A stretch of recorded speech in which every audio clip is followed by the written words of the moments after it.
But when she step in the room, a big Glock on the dresser. She want a zessa, a real trendsetter. Blue notes in her pocket cause he have real cheddar.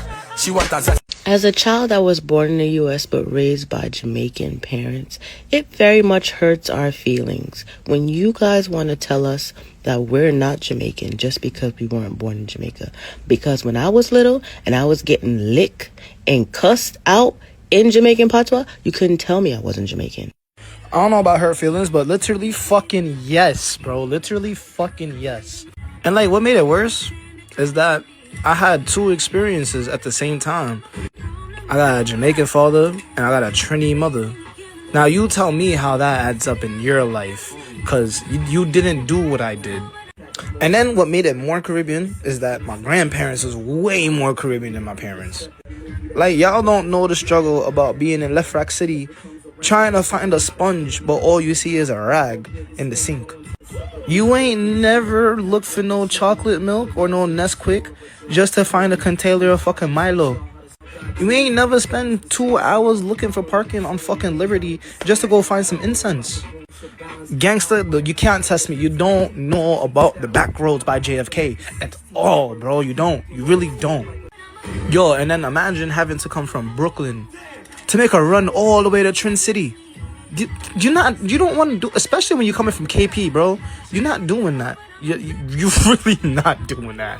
Have you ever been told to shut off the water while you're in the shower because you're wasting water? Or when you're brushing your teeth, to turn off the water because you're brushing your teeth and you don't need the water because you're not using the water because it's just pouring, but you're brushing your teeth?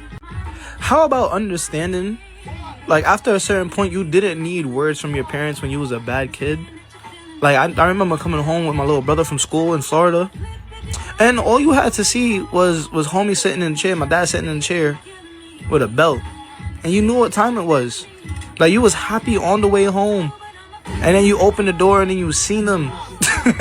And then you seen him and you knew what it was. You knew the school called and it was over for your dumb ass. Y'all don't know what it's like to have so much fun with y'all friends and then go home and then have a UFC pay-per-view fight like it was Maniau and fucking and Mayweather. And then you had to go read a book or go do a workbook and then shower and eat and act like none of it happened at all. Or when you hear good tunes and you want to sing the tune, but you don't know what the fuck you're singing. But then the moment you figure out what you're singing, somebody you will figure out what you're singing, and you was too young to be singing it. So now you gotta stop singing it. Jamaica, me come from Jamaica. Me come from Jamaica. Oh.